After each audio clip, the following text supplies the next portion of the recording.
السلام عليكم ورحمة الله وبركاته.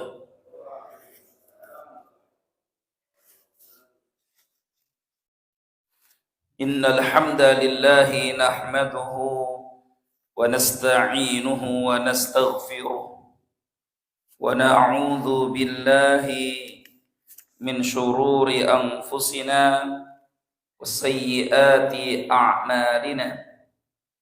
من يهده الله فلا مضل له ومن يضلله فلا هادي له.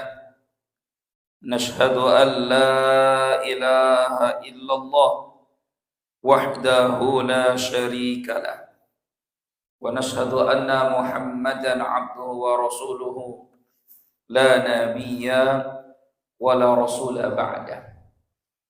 يقول الله تبارك وتعالى في القرآن الكريم: يا أيها الذين آمنوا اتقوا الله حق تقاته ولا تموتن إلا وأنتم مسلمون.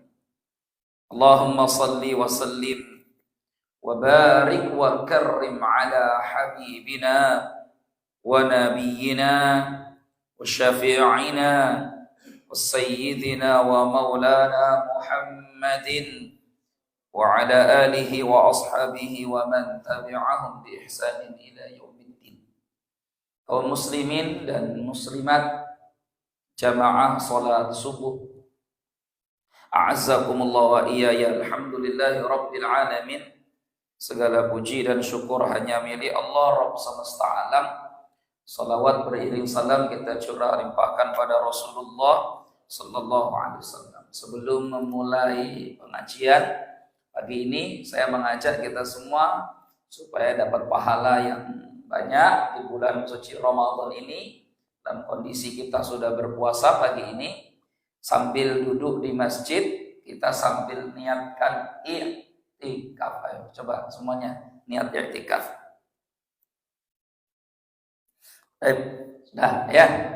Nah, supaya kita dapat pahala i'tikaf. Pagi ini Bapak Ibu kita akan tadabbur Al-Qur'an. Kembali melanjutkan tema kita pada pertemuan yang lalu. Nah, yang lalu kita sudah belajar tadabbur Al-Qur'an tentang hewan atau binatang yang ada di dalam Al-Qur'an. Yang pertama apa? Nyamuk. Yang kedua semut. Ya, nyamuk dan semut. Sekarang pagi ini kita akan belajar dari ankabut. Apa itu ankabut? Laba-laba, Spiderman kata orang ya. Ankabut, laba-laba. Ada nggak laba-laba di sini, Pak? Nggak ada.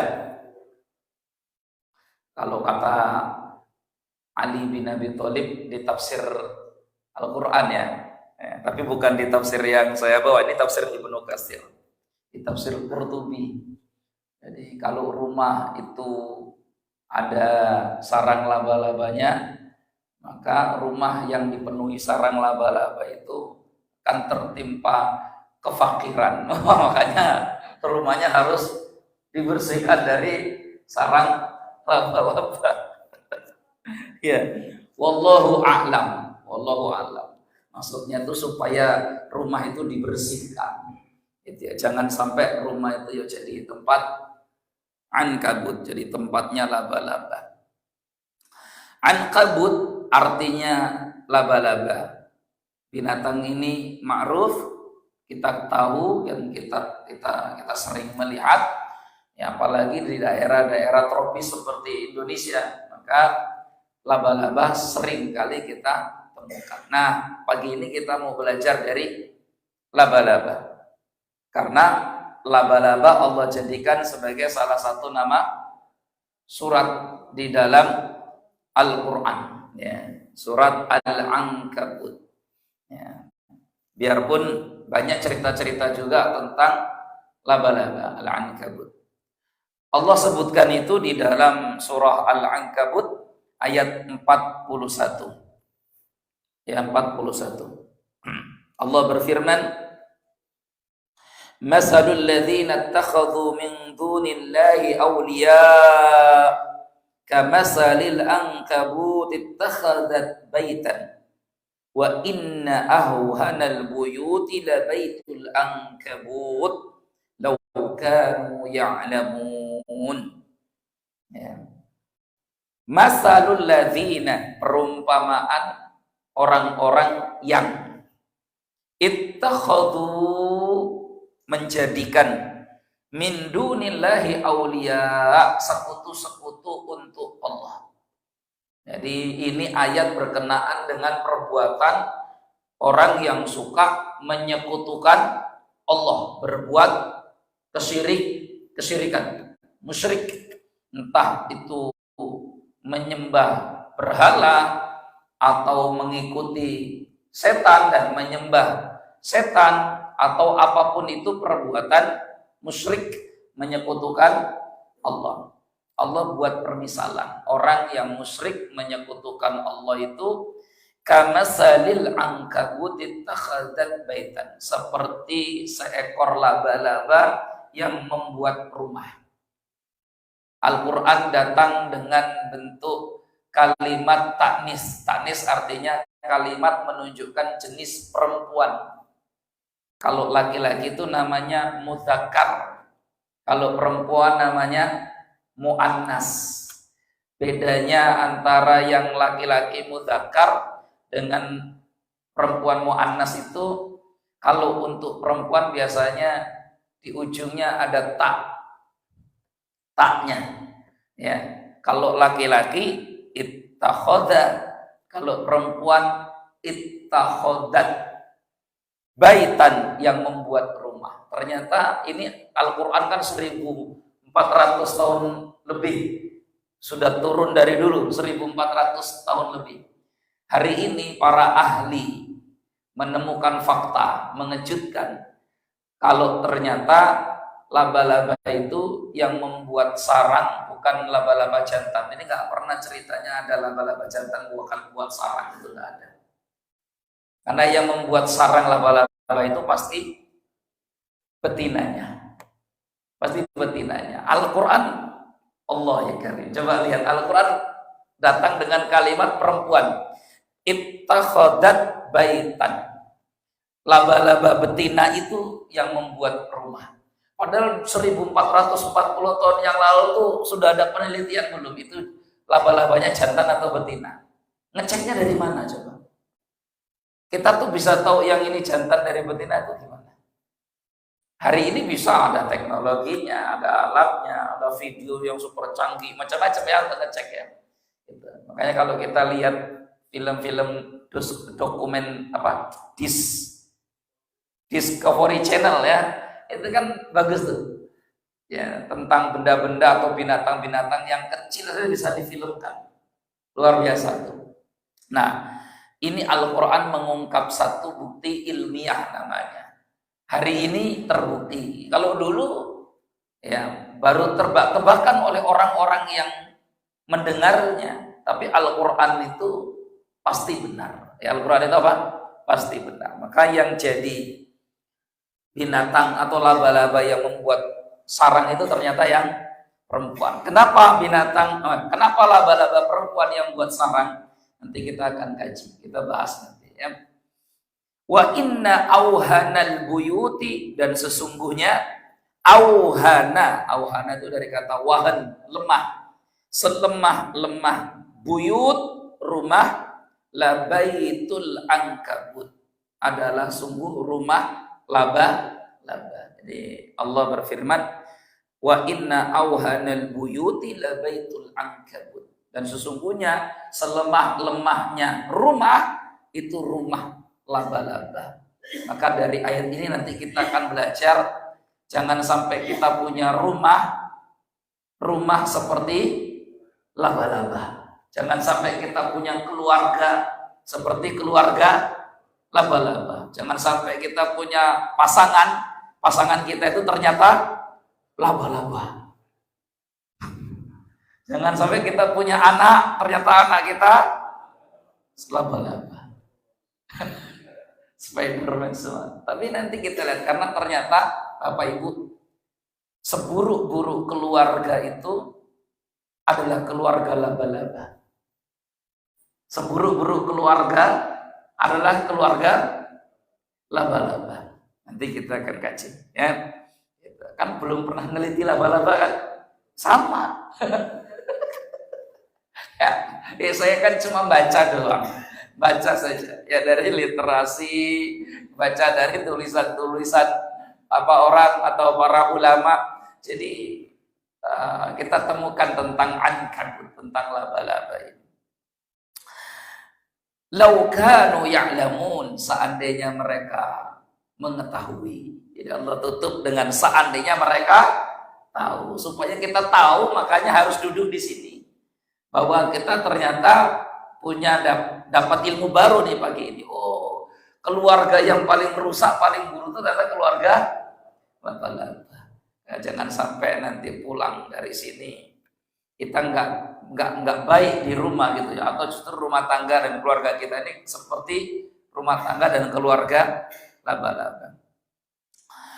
Saudaraku yang dimuliakan Allah, ayat ini kalau kita buka penafsiran para ulama klasik dahulu, artinya ulama-ulama yang dulu seperti Al-Qurtubi dalam Jami' li Ahkamil Qur'annya, Ibnu Katsir dalam Al-Qur'anul Azimnya, Ibnu Jauzi dalam Zadul Masirnya, ya, itu mereka ulama-ulama ahli tafsir ini menerangkan bahwa ayat ini adalah ayat tentang peringatan, ya, orang-orang yang menyekutukan Allah Subhanahu wa taala dengan ittakhadhu min dunillahi awliya, menjadikan sesembahan-sesembahan, berhala-berhala, ya, sebagai sekutu dan pesaing Allah Subhanahu wa taala. Maka tidaklah perbuatan syirik yang dilakukan seseorang yang dia yakini bahwa berhala ini bisa menolong dia dari kesulitan, memberikan manfaat atau menolak madarat, kecuali kata Allah perbuatan syirik dan berhala-berhala atau sesembahan-sesembahan yang mereka minta itu hanyalah sesembahan yang sangat lemah, seperti lemahnya sarang laba-laba. Jadi orang berbuat kesyirikan itu sebenarnya itu orang yang lemah karena dia bergantung pada makhluk yang sebenarnya tidak bisa memberikan manfaat dan menolak madarat. Ya, jadi Allah menerangkan rusaknya perbuatan syirik ini. Kalau yang sudah ngaji itu na'udzubillah, jangan sampai jatuh pada perbuatan kesyirikan. Nah, syirik ini dosa yang paling besar. Di mana orang yang melakukan kesyirikan dan dia tidak bertobat, semua amal kebaikannya gugur, tidak dapat dinilai lagi.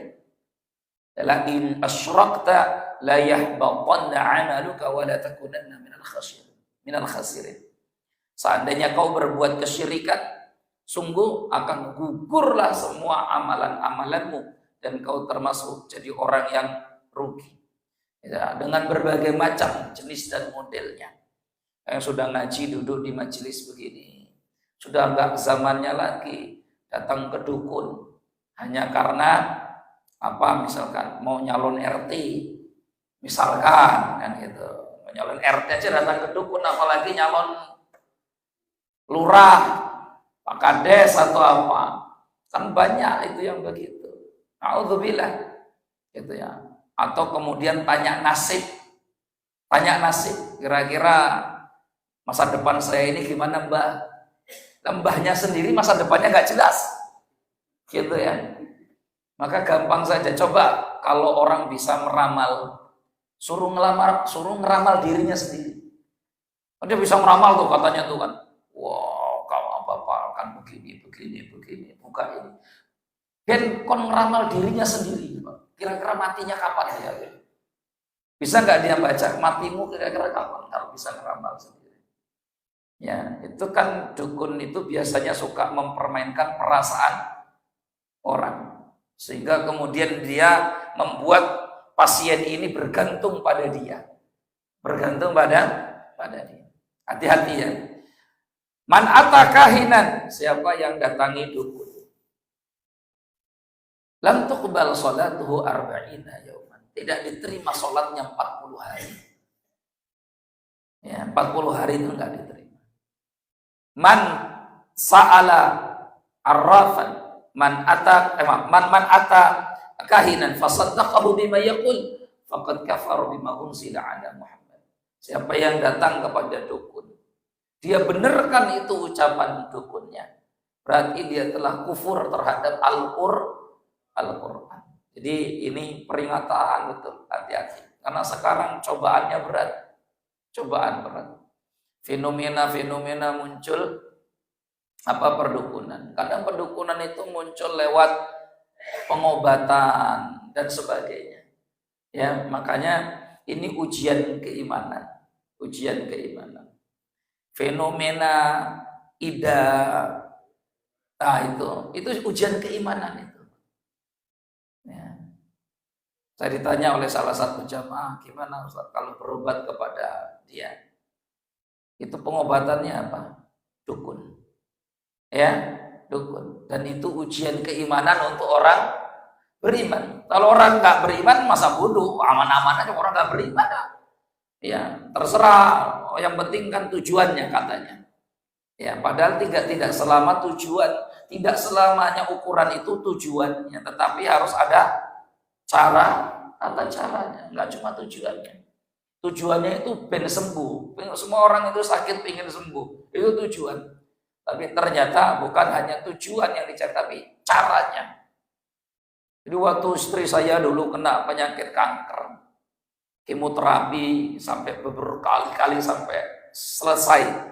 Ya, itu saja yang kena penyakit kanker ngantri di rumah sakit, itu saja masih diputeri sama orang keliling promosi dukun. Di rumah sakit. Gimana Pak? Sakit apa istri ini? Datang aja. Apa? Saya punya tempat Pak pengobatan. Bagus itu. Wah, di rumah sakit aja masih ada calo dukun. Masih ada calo dukun. Itu yang bagi orang yang jahil atau hanya motivasinya pingin sembuh, kesempatan. Gitu kan? Di mana Pak sana? Pengobatannya pokoknya datang. Ya, karena kadang kesyirikan itu masuk lewat pintu pengobatan. Bukan hanya tujuannya, tetapi syariatnya juga harus benar. Wa innallaha lan yaj'ala shifa'akum fima harrama 'alaikum. Rasul bersabda, "Tadawaw ya ibadallah." Carilah obat wahai hamba Allah. Cari obat ya hamba Allah. Innallaha ma anzalallahu da'an illa anzalallahu lahu shifa. Tidaklah Allah turunkan penyakit kecuali Allah turunkan pula obatnya. Maka berobatlah. Silakan, ini berobat itu diperintahkan. Silakan cari obat. Karena Allah kalau sudah turunkan penyakit, Allah turunkan pula obatnya. Tapi ditutup hadis itu supaya nggak kemana-mana. Apa tutupannya? Walan yaj'alallahu shifa'akum fima harrama 'alaikum. Dan sekali-kali Allah tidak jadikan obat dari penyakitmu hal yang diharamkan olehnya. Jadi nggak bisa sembarangan. Ya, cari yang betul halal. Itu ujian iman, ujian keimanan. Ya, wallahu taala a'lam bishawab. Kita lanjut lagi ke sini. Jadi perbuatan syirik itu masalil ankabut ittakhadat baitan, seperti laba-laba yang membuat sarang, ya, sarangnya. Sarang wa inna awhanal buyut la baitul ankabut, dan sesungguhnya selemah-lemahnya rumah adalah rumah ankabut. Maksudnya kata para ulama, rumah itu, kita ini kan buat rumah tujuannya dua kan. Apa pertama, kalau panas tidak kepanasan, kalau hujan tidak kehujanan. Yang kedua, nutupi aurat. Kita buat rumah kan itu sebenarnya tujuannya. Dalam Al-Quran juga sama. Dan di kitab-kitab tafsir juga sama. Rumah itu tujuannya itu. Kalau panas tidak kepanasan, kalau hujan tidak kehujanan. Itu tujuan rumah. Perkara nanti rumahnya dibuat kayu apa semegah-megahnya, itu gaya hidup namanya. Intinya rumah itu lebih penting kalau panas tidak kepanasan, kalau hujan nggak kehujanan. Ya, cuma kadang orang itu nggak cukup hanya dengan kalau panas nggak kepanasan, kalau hujan nggak kehujanan. Maka akhirnya dia buat lagi sekarang model baru, kloset yang buka sendiri, nutup sendiri. Saking malasnya orang gerak. Kloset ada model baru, Pak. Yang kalau Bapak buka pintu, klosetnya buka sendiri. Kalau nutup kita, klosetnya nutup sendiri. Bahkan ada lagi yang bikin orang malas, nyiram sendiri. Ngomongin kloset nih kita pagi-pagi ini.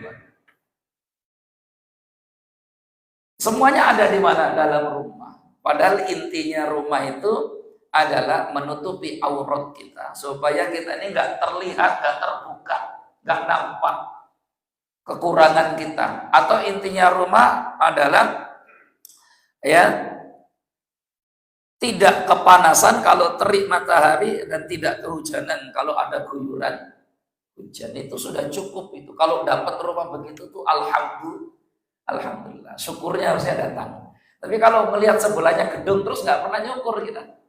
Ya, karena melihatnya sebelahnya gedungan terus. Baik, saudaraku yang dimuliakan Allah. Jadi kalau kita lihat rumah Rasulullah itu, waduh sederhana banget rumah itu. Itu adanya tuh di museum Quran di Madinah. Itu diceritakan kehidupan Nabi dengan gambar. Bentuknya tuh rumahnya tuh diperkirakan begini semuanya. Semuanya tuh nyadarkan kita bahwa ternyata Rasulullah itu sangat sederhana sekali. Ini makna yang pertama ya Pak ya. Jadi ahwanal buyut laibadul ankabut. Kenapa disebut rumah yang paling lemah itu rumah laba-laba? Karena rumah laba-laba itu kalau panas ya kepanasan, kalau hujan kehujanan, kalau dingin kedinginan. Sehingga tidak bisa dikatakan rumah kalau nggak ada atapnya. Gitu loh ya. Nggak bisa dikatakan rumah kalau nggak bisa melindungi dia dari terik matahari, guyuran hujan, atau dinginnya malam. Nggak bisa. Nah, saudaraku yang dimuliakan Allah, ini maksudnya. Jadi bukan selemah-lemahnya itu berarti itu paling lemah. Nah, karena ternyata para ahli hari ini membuktikan beberapa sarang laba-laba ternyata benangnya itu kuat, bahkan 6 kali jauh lebih kuat daripada bahan dasar untuk jaket anti peluru. Di jaket anti peluru itu kan dari benang-benang yang diraju sampai kuat betul seperti itu. Nah itu ternyata sarang laba-laba itu 6 kali lipat lebih kuat daripada itu. Ya tapi kan mengumpulkannya banyak, nggak cuma satu saja. Harus dikumpulkan banyak Pak. Gitu ya. Ya kayak kemarin misalkan kalajengking itu yang paling mahal di dunia. Tapi mengumpulkannya 1 liter. Bisanya itu gimana sampai ngumpul 1 liter itu karena banyak banget kan. Skorpion itu dulu. Jadi benang laba-laba itu ternyata benang yang sangat kuat kalau dengan jumlah kapasitas sama seperti baju anti peluru. Ini makna secara hakikat, tapi kita mau kaji secara maknawi. Yang tadi saya katakan menurut para ulama bahwa akhbasul buyut la baitul ankabut. Seburuk-buruknya rumah, seburuk-buruknya keluarga itu keluarga laba-laba. Moga-moga nanti dari sini kita jadi nyadar diri semua, jangan sampai rumah kita itu kayak laba-laba. Kenapa? Tadi saya katakan bahwa laba-laba yang membuat sarang itu adalah laba-laba perempuan, betinanya.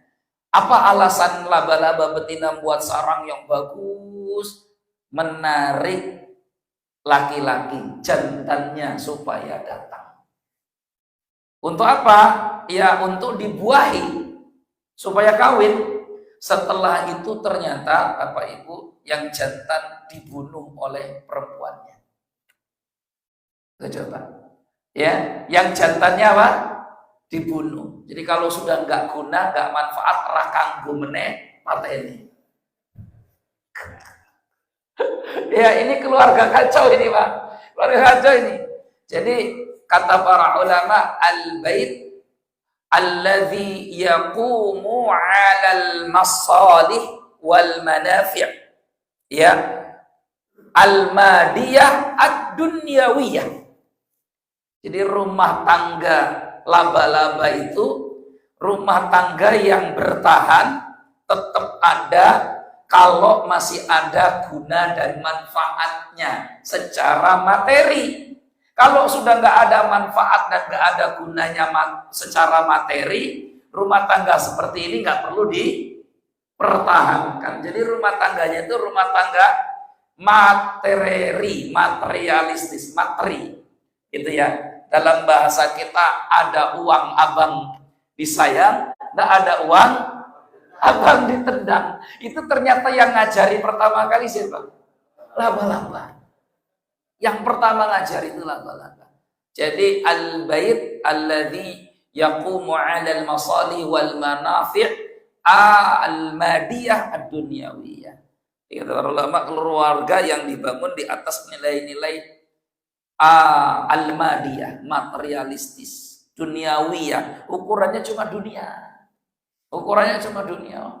Kenapa kok minta cerai? Udah Ustaz, ini laki-laki nggak guna ini satunya. Kenapa? Masa kita udah nikah puluhan tahun masih begini-begini saja. Oh, ya ukurannya apa? Materi.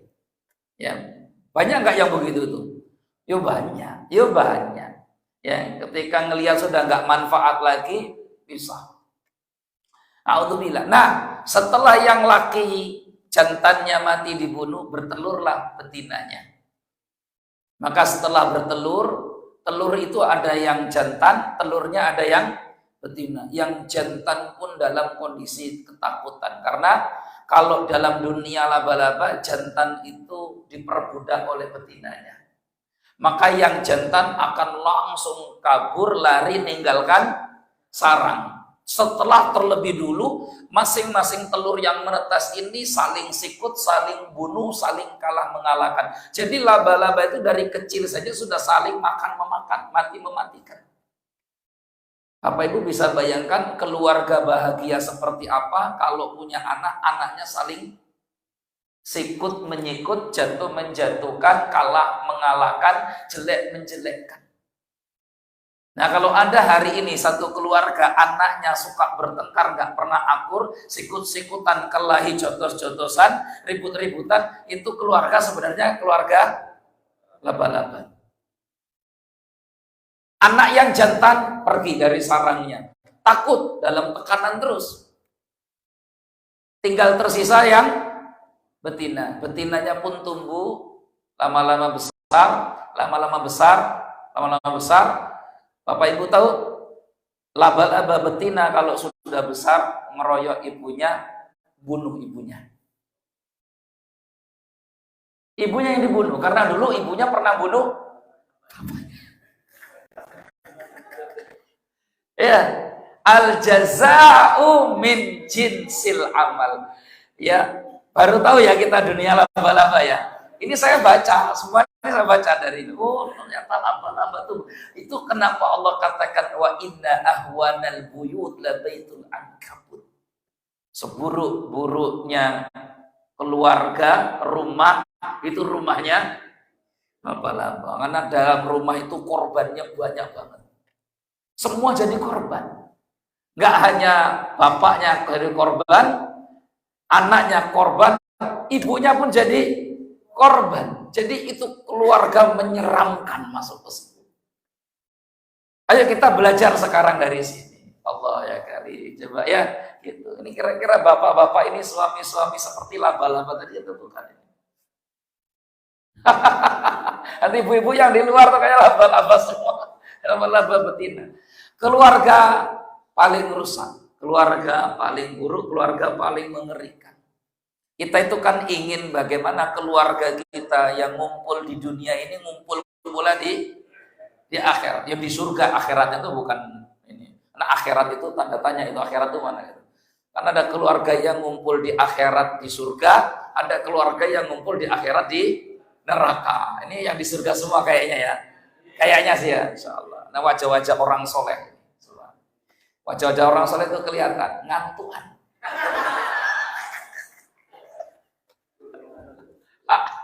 Ngantuan ya. Saya tahu jam segini ini jamnya ngantuk, tahu saya jamnya ngantuk.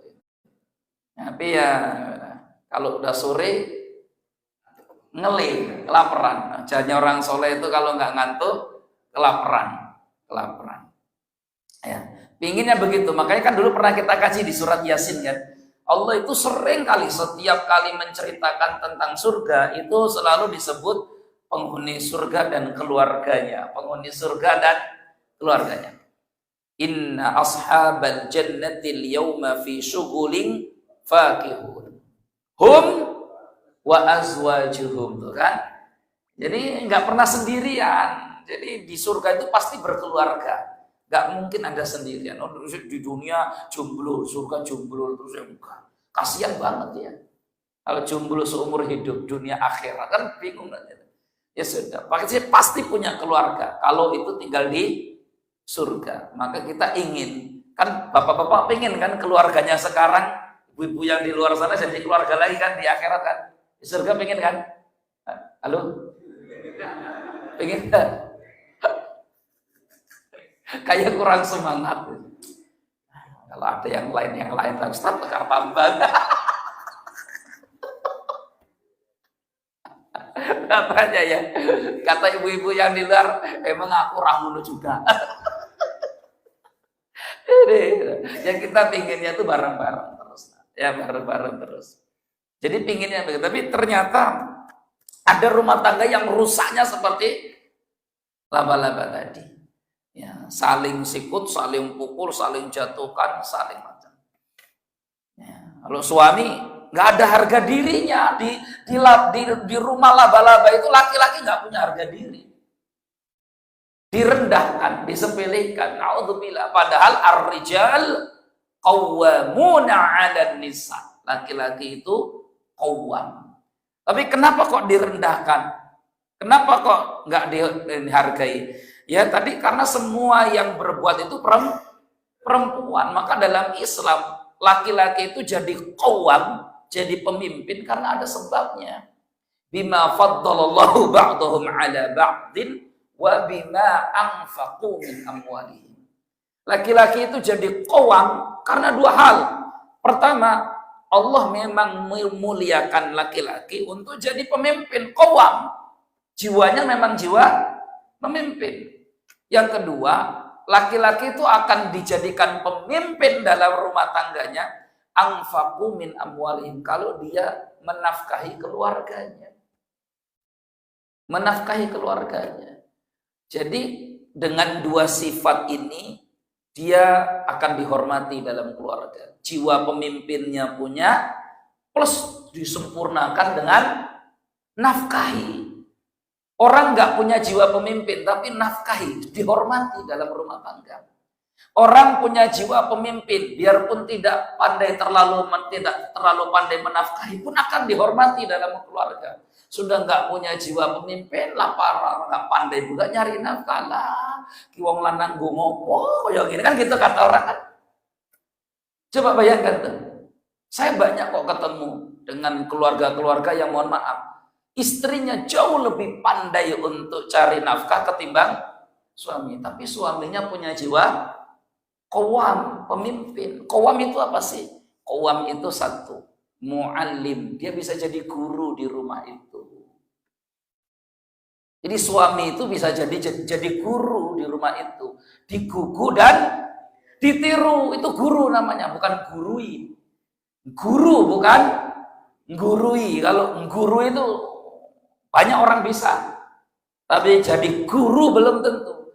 Ya, jadi kalau ibunya cerita sama anak-anak, coba contoh bapakmu rajin ibadahnya, bagus sama tetangganya, rajin sayang sama orang tuanya, ya baik tutur katanya, oh gini, macam-macam gitu. Cuma kurang satu, nyari duitnya kurang pinter. Tapi nggak apa-apa, ditutup sama kelebihan-kelebihannya yang lain itu tadi. Ditutup sama kelebihan-kelebihan yang lain. Ini yang apa terus kerja malesan, mangan oke, ngentutan adalah peselengkap kabeh itu Pak. Ada bagusnya. Akhirnya ada bagusnya. Ya Allah, maka Al-Quran itu jelas. Laki-laki itu jadi qawam kalau dua. Bima faddalallahu ba'dhum 'ala ba'dhin wa bima anfaqu min amwalihim. Maka ayo, kalau kita ini laki-laki Pak, Allah hendak berikan kemudahan kita dalam mencari nafkah. Tutup kekurangan itu dengan jadi guru. Kalau enggak guru apa? Kata Imam Ibnu Katsir, mu'addib. Ngajarkan adab, ngajarkan akhlak. Sudah jadi guru, digugu dan ditiru, diajarkan adab. Ya, nah begini. Istrinya kalau ada salah tegur, ini begini. Itu namanya mu'addib. Lalu yang ketiga murabbi. Ya, murabbi yang mentarbiyah. Jadi kekurangannya dalam mencari nafkah ditutup dengan tiga ini. Sahabat Nabi ada nggak yang miskin? Ada. Istrinya kaya raya? Ada. Siapa? Ibnu Mas'ud, sahabat Nabi yang mulia. Ibnu Mas'ud itu suami yang miskin, menikah dengan Zainab, istrinya. Zainab kaya raya. Ya, beliau jago berbisnis. Bisnis woman, tiap tahun dia keluarkan zakat hartanya, banyak betul zakat hartanya. Saya pernah ceritakan itu kan Pak. Terus zakat hartanya diberikan ke siapa? Oleh Zainab. Ke fakir miskin awalnya kan. Terus suaminya bilang, "Mbok, kamu itu kalau ngasih zakat, kasih ke fakir miskin yang paling dekat dengan kamu." Siapa? Ya saya ini. Suaminya, anak suaminya fakir, kata Zainab, saya tidak akan kasihkan zakat harta ini kecuali saya tanya dulu ke Rasulullah, boleh tidak istri bayar zakat diberikan kepada suaminya? Ternyata Rasulullah SAW katakan, Shadaqa Ibnu Mas'ud, benar apa yang dikatakan suamimu. Ya, bahwa suami itu yang fakir miskin boleh nerima zakat dari istrinya yang kaya raya. Saat itu Zainab pun berikan zakat untuk suaminya. Nih Mas, zakat. Ya, makasih ya. Ya. Terus pakai untuk apa? Beliin beras kamu lah. Muter-muter. Muter-muter. Tapi Ibnu Mas'ud dengan kekurangannya radhiyallahu anhu, beliau kekurangannya adalah ya, bukan orang yang kaya, bukan suami yang pandai mencari nafkah. Tetap Zainab radhiyallahu anha sang istri tidak pernah melecehkan dan merendahkan suaminya. Tidak pernah. Hari ini nama Ibnu Mas'ud sering didengar di kitab tafsir, di hadis Nabi. Ibnu Mas'ud di Riyadhus Shalihin, berapa banyak Ibnu Mas'ud ini? Hadis yang saya sampaikan pun ada di kitab Riyadhus Shalihin. Yang barusan tadi ini, yang istrinya Ibnu Mas'ud ngasih ke suaminya zakat harta itu ada. Tapi tidak pernah istrinya melecehkan karena bukan rumah laba-laba. Bukan rumah apa? Laba-laba. Laki-lakinya tidak dihor. Maka saya pesan ke bapak-bapak semua, kalau kita ingin dihormati, miliki dua hal tadi dalam diri kita. Bima faddalallahu ba'dhum 'ala ba'dhin atau wa bima anfaqu min amwalihim. Kita punya jiwa seorang pemimpin dengan bisa mendidik, mengajar, atau kemudian kalau kita nggak punya jiwa itu karena kelemahan kita, tutuplah kekurangan itu dengan kemampuan untuk memberikan nafkah. Kalau enggak sebaliknya. Ya, kalau kita memang tidak mampu memberikan nafkah yang cukup, tutup kekurangannya dengan jiwa pemimpin. Jiwa pemimpin. Begitu Pak. Ya, nah, jadi itu ya, Bu laba-laba, Bu laba-laba. Yang kedua, ya, pelajaran dari rumah laba-laba yang kedua. Bayangkan coba lihat. Al jaza min jinsil amal. Karena laba-laba sudah membunuh pasangannya sendiri, maka kemudian hari ternyata dia pun dibunuh oleh anaknya. Ini kan mengerikan ini. Ini namanya balasan itu sesuai dengan perbuatan yang dilakukan. Al jaza'u min jinsil amal dalam kaidah agama kita. Orang Hindu punya kaidah agama juga, namanya karma pala atau karma pala. Semua perbuatan ada karma balasannya, kata orang Hindu. Kita juga sama. Faman ya'mal misqala dzarratin khairan yarah wa may ya'mal misqala dzarratin syarran yarah. Jadi semua ada balasannya. Maka Bapak Ibu nggak usah sedih. Insya Allah duduknya Bapak Ibu di sini sampai datang waktu isyraq itu nanti pun akan ada balasan pahalanya, insya Allah. Kalau ikhlas, ngantuk-ngantuk ini nggak apa-apa lah ya. Gitu. Tapi nggak pada ngantuk kayaknya ya ini. Nggak ya. Cuma dengkul itu.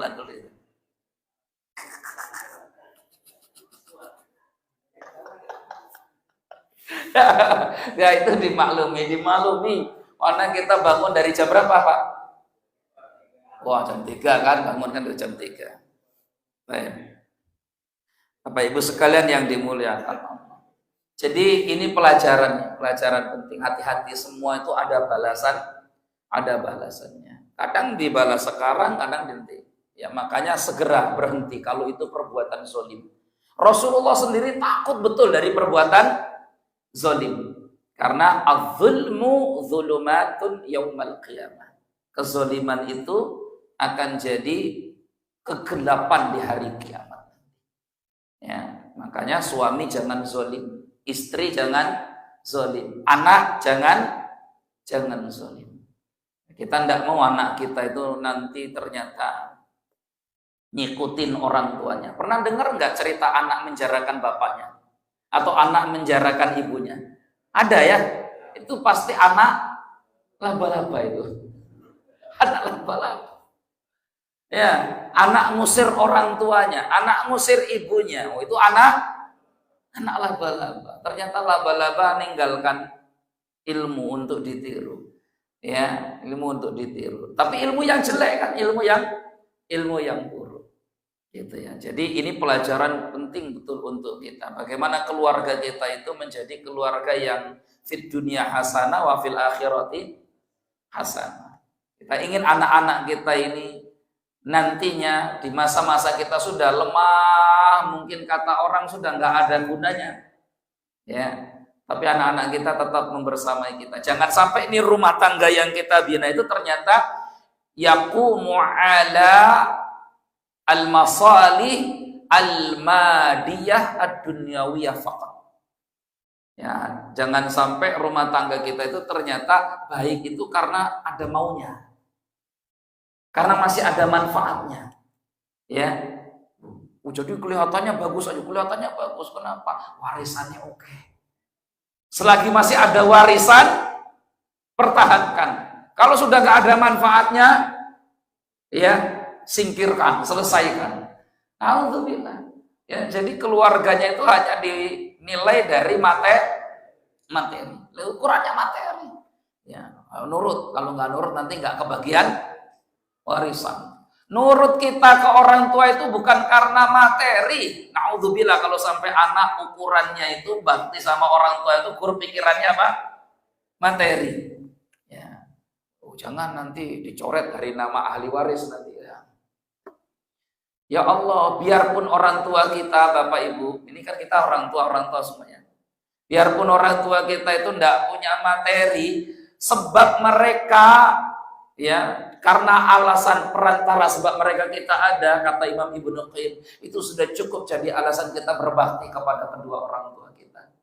Jadi kalau hari ini ibu bapak kita meninggal, tidak meninggalkan warisan sedikit pun untuk kita, Ya, tapi dengan perantara orang tua kita sudah jadi sebab adanya kita hidup di dunia ini, perantara itu sudah cukup jadi alasan kita berbakti mendoakan kedua orang tua kita. Jadi bukan hanya ukurannya berapa warisan yang ditinggalkan orang tua kita. Ya. Jadi bukan ukurannya bukan materi, tapi tadi itu ya. Jadi ini penting sekali. Ya. Birru aba'akum ya burrukum abna'akum. Berbaktilah kepada orang tuamu, maka anak-anakmu akan membalas bakti mereka terhadap. Ya, berbakti kepada orang tuamu, anak-anak balas. Ya. Jadi kadang itu kita salut. Waktu saya berangkat kemarin, itu rombongan satu pesawat dari Indonesia. Dari Jawa sih kayaknya kalau lihat dari bahasanya orang Jawa. Gendong ibunya itu dari bandara melaksanakan ibadah umroh bareng sampai selesai. Gendong ibunya orang Jawa, gitu ya. Sampai ada yang nawarkan apa itu kursi roda kan, ya mau gendong saja. Di pesawat digendong, ya Allah, saya salut ya Allah. Ini luar biasa ini anak. Bukan dicincing ya, digendong.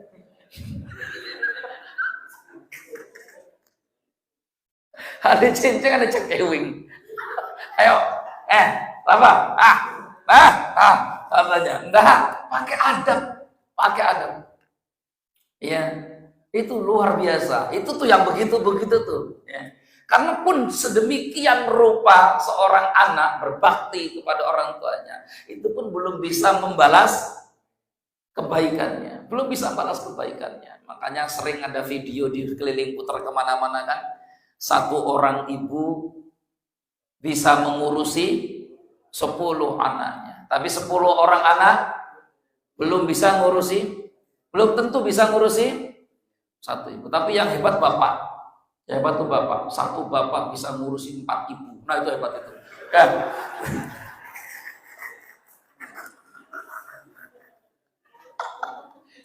Hebat ya? Jadi lebih hebat mana?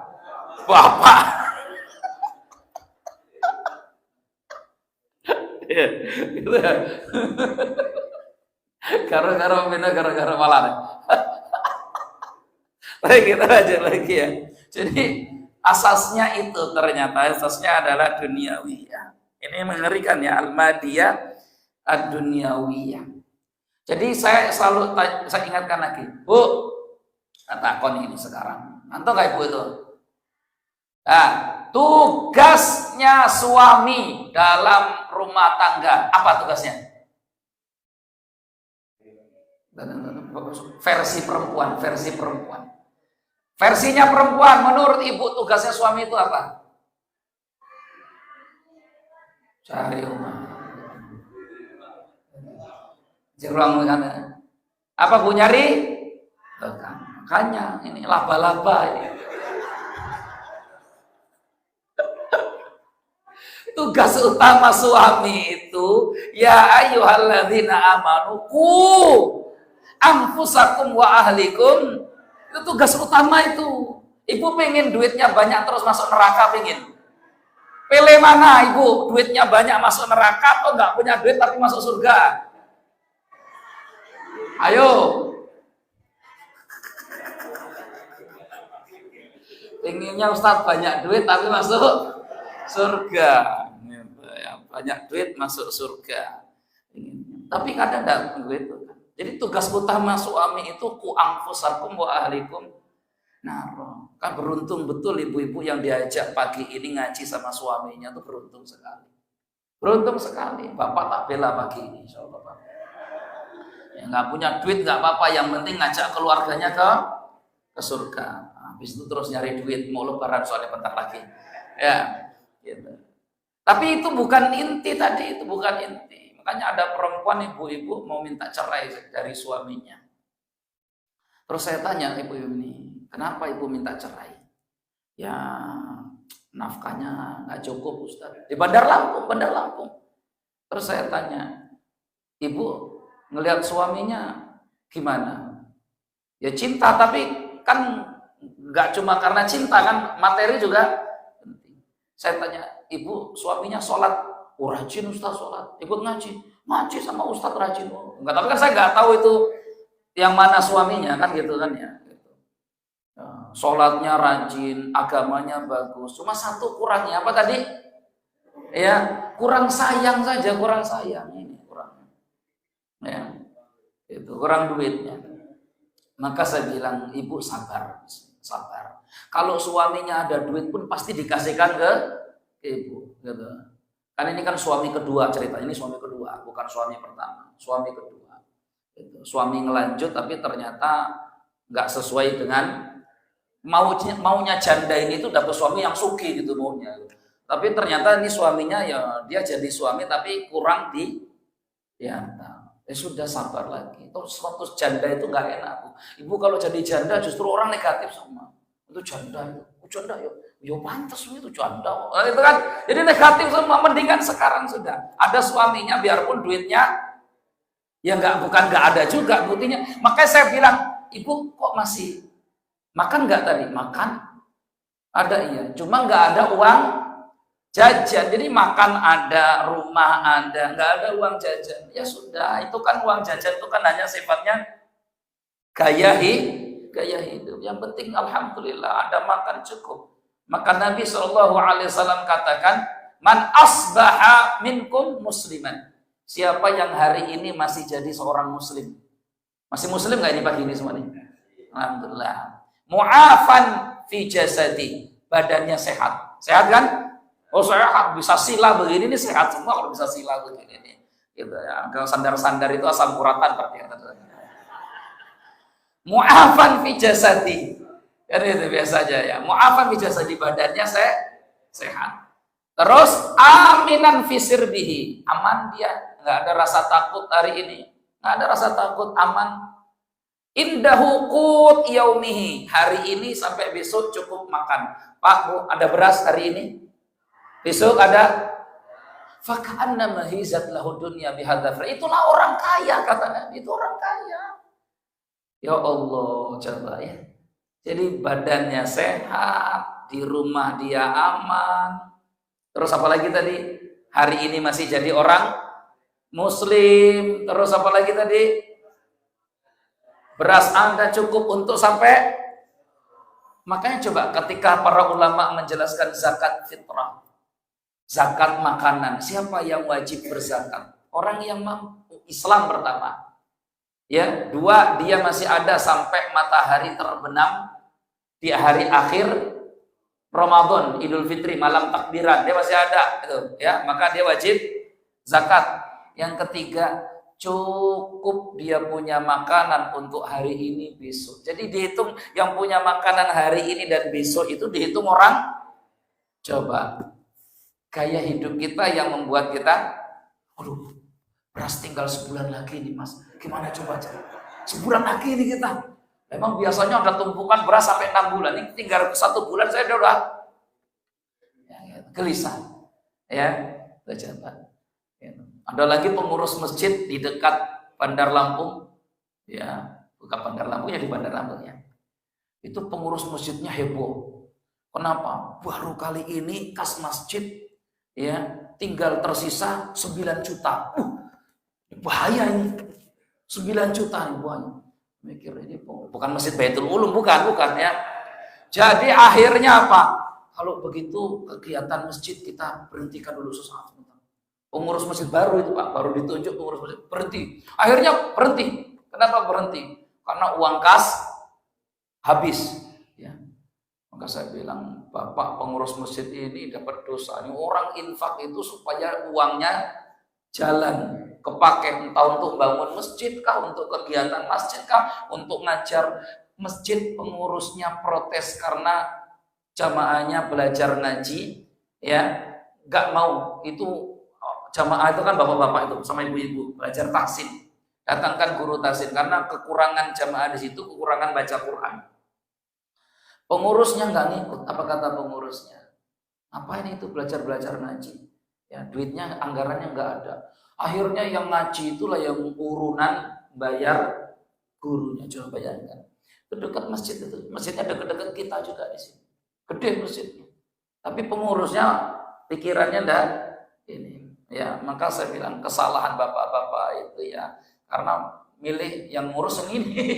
Ya, yang ngurus yang orang nggak ke masjid. Jadi saya tanya sama ini, kok kenapa Pak? Itu orang jarang ke masjid. Lalu kenapa dipilih? Ya, karena tadi ya pengurus masjid itu kan sukanya tengkar, Pak. Maka dipilihlah orang pihak ketiga. Ternyata yang ke pihak ketiga itu jarang ke masjid. Karena yang pihak pertama dan pihak kedua itu sukanya tengkar. Banyak masjid itu kejadian di dunia Konoha. Ya, di negeri Konoha itu masjid itu suka tengkar tuh, Pak. Ya, jadi kalau pengurus masjid yang ini gayanya nanti begini. Yang satu nggak nyaman dengan gaya pengurus yang pertama. Ustadz-ustadznya pun gayanya begini. Nanti ganti lagi pengurus yang lain. Nah, rombak pertama itu apa? Ustadz-ustadznya rombak semua dulu. Gayanya yang ini lagi. Maka akhirnya itu ganti pengurus, ganti kurikulum. Ganti menteri, ganti kurikulum. Begitu ya. Gitu. Hilangkan semua sampai ribut. Maka akhirnya kadang kalau gitu cari yang ini. Yang dipilih itu orang yang nggak ke masjid. Ya, itu problemnya. Moga-moga Baitul Ulum nggak gitu ya Pak ya. Ya, karena saya sering menemukan masjid-masjid itu begitu. Ya, saling sikut-sikut itu masjid laba-laba. Masjid laba-laba. Jadi ternyata nggak cuma rumah yang modelnya laba-laba, masjid pun ada masjid yang laba-laba. Saling sikut-sikutan. Anak laba-laba tumbuh di dalam sarangnya khaifin, dalam kondisi ketakutan. Jadi anak itu nurutnya karena takut. Saat dia punya kekuatan dan merasa dia sudah bisa, maka orang tuanya disingkirkan. Na'udzubillah. Ayo coba hati-hati. Maka pendidikan tarbiyah terbaik untuk anak itu bukan menanamkan rasa takut kepada orang tuanya. Tapi pendidikan terbaik kepada anak itu berikan teladan kepada anaknya. Berikan teladan. Maka pendidikan paling bagus itu teladan. Contohkan depan anaknya itu gimana. Kalau orang tuanya nyontok, orang tuanya bilang, sholat nak. Dia pun harus kelihatan sholat di depan orang tua, di depan apa?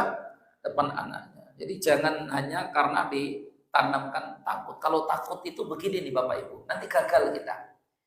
Anak itu kalau ada orang tuanya bagus, karena takut. Tapi kalau nggak ada orang tuanya, berontak dia. Karena bagi dia nggak ada orang tuanya, bebas dia.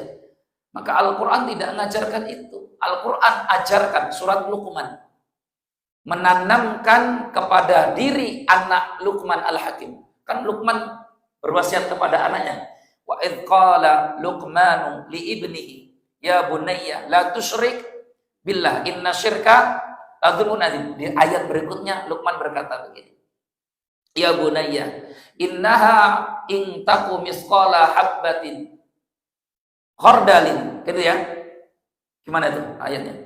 Innaha in takuna misqala habbatin min khardalin fil, mana ayatnya ya? Saya juga lupa ini Pak ya. Innaha in takun misqala habbatin min khardalin fil ardi aw fis sama ya'ti bihallah, gitu ya. Nah ini, ya bunayya innaha in taqu misqala habatin min khardal fatakun fi sakhratin aw fis samawati aw fil ardi ya'ti bihallah. Harusnya ini terakhir insyaallah nomor 15 nih sekarang. Mendung tadi Pak ya. Hai anakku, kamu mesti tahu bahwa semua perbuatan sekecil biji sawi pun, mau kau simpan itu di dalam lautan yang dalam, atau tersimpan di langit, atau tersimpan di tempat manapun itu, ya'ti bihallah, pasti Allah tahu. Jadi dia takutnya bukan ke orang tuh, takutnya kemana? Dari kecil tuh sudah ditanamkan gitu. Nak, jangan gitu. Allah itu maha lihat, Allah maha dengar, Allah maha tahu. Gitu ya. Kadang ada anak itu, oh, ada ayah. Sama anak saya juga begitu. Saya kalau pulang tiap hari, saya kalau pulang tiap hari, anak saya itu ngadu, masing-masing berebut ngadu. Aduannya apa? Abi tadi kakak main HP, enggak Abi yang main HP. Itu tiap hari. Saya tuh sampai ada hafal ini mau buka pintu nih anak saya pertama ngomong ini nih. Sudah hafal saya. Ya, gitu. Berarti saya belum berhasil juga didik anak. Karena baru takutnya ke bapaknya. Gitu kan ya. Jadi pertama pasti begitu tuh Pak. Yang nggak tahu nanti kapan berhenti ngelapor begini nih kapan. Saya bilang, aduh capek lah kakak ngomong begitu. Terus nanti adik yang paling kecil itu pun, yang 3 tahun itu laporan dulu itu. Padahal saya tahu yang paling banyak, kan dia yang kecil itu sebenarnya. Iya, gitu. Itu kan belajarnya dari mana tuh berarti? Dari HP. Ya, gitu. Jadi ini problem kita hari ini. Ternyata anak itu dia kadang lebih takut ke orang tuanya daripada takut ke Luqman Al-Hakim. Nggak mulai takut ke orang tua, tapi takut kepada Allah dulu. Karena kalau sudah ditanamkan rasa takut kepada Allah, Pak, itu insya Allah tumbuh besarnya nanti dia akan terawat. Kalau dia jadi penegak hukum yang takut kepada Allah. Kalau dia jadi dai yang takut kepada Allah. Kalau dia jadi kepala rumah tangga yang takut kepada Allah. Kalau dia jadi politikus yang hanya takut kepada Allah. Jadi nggak bisa sembarangan gitu. Nah, yang kurang kan kita hari ini rasa apa? Takut. Yang kurang kita hari ini, kurang umat Islam yang punya rasa takut kepada Allah Subhanahu wa ta'ala. Baik, ini saja mungkin ibu-ibu, bapak semuanya, kita belajar dari laba-laba. Semoga rumah tangga kita nggak saling sikut-sikutan, kalau bunuh-bunuhan ya enggak. Tapi ada juga sampai keluarga yang bunuhan, berarti betul-betul luar jiwa laba-labanya nyatu betul itu Pak. Ya, karena ada keluarga dibunuh, masukkan semua jadi di lubang septic tank di Lampung ya itu ya, di Lampung hanya karena ingin menguasai harta warisan ya. Daerah mana waktu itu Pak? Wekanan itu Pak. Ya, masuk berita tuh di mana-mana. Jadi dimasukkan septic tank, bapaknya, ibunya, adiknya ya, bapaknya, bapak kandung dibunuh sendiri. Ibu kandung dibunuh sendiri, adik kandung dibunuh sendiri, bahkan sepupunya pun dibunuh. Semuanya dimasukkan ke septic tank. Na'udzubillah. Ini saling sikut. Saya ketemu dengan satu keluarga 3 tahun nggak tegur sapa, kakak beradik, hanya karena rebutan harta warisan. Maka keluarga seperti ini, keluarga yang saling sikut, saling jatuhkan, tidak tegur sapa, bermusuhan. Betul-betul keluarga lapan. Ya, maka keluarga kita nggak begini ya Pak ya. Ini Ramadan, kalau ada tali yang terputus, segera sambung. Kalau ada keluarga yang terputus, segera sambung. Semoga kita dapat keberkahan di bulan Ramadan ini. Amin ya rabbal alamin. Jam 6.20, subhanakallah wa bihamdika, asyhadu an la ilaha illa anta, astaghfiruka wa atubu ilaik. Assalamualaikum warahmatullahi wabarakatuh. Waalaikumsalam. Kita belajar banyak dari bagaimana membentuk keluarga, mengarahkan keluarga agar orientasinya tidak dunia, tapi keluarga yang berorientasi kepada akhirat. Sehingga bagaimana keteladanan itu ditunjukkan dalam keteladanan bersikap kepada Allah Subhanahu wa taala. Bukan hanya bersikap kepada sesama manusia, tapi bersikap lebih kepada Allah Subhanahu wa taala. Menerapkan bagaimana orang tua bisa mengajarkan sholat, menanamkan pribadi akhlak dan yang baik, dan lain sebagainya.